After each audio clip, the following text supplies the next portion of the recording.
ফিরে এত গরম লাগছে যে এই যে একটা তরমুজের টুকরো নিয়েছি, দই নিয়েছি, বুঝে উঠতে পারছি না যে ঠিক কি বানাই।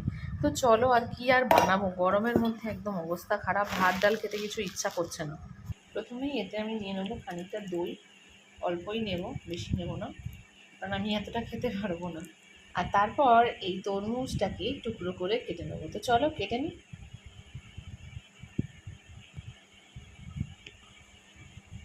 অ্যান্ড দ্য টুকরাস আর হিয়ার। তো চলো এগুলো সব দিয়ে দেওয়া হোক এর মধ্যে। আহ, কি ভালো দেখতে, সাদা আর লালের কম্বিনেশনটা কি দারুণ লাগছে, শুধু তোমরাই দেখো। বীজও পড়ে গেছে, জানি এটা ভালো না, তবু আমি এতে দেবো খানিকটা হলো চিনি, নেব একটু ধনে আর গুঁড়ো পাউডার ঝালের জন্য, আর সামান্য একটু নুন। আমি বিট নুনটা খুঁজে পাচ্ছি না তাই। এবার এটাকে মিশিয়ে নেওয়ার পালা।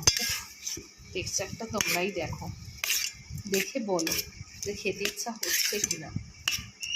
গরমের দিনে এরকম একটা খাবার পেলে আর কোনো কথা কি হয় তোমরা বলো। উফ, কি অসাধারণ লাগছে। তো চলো খেয়ে নেওয়া যাক।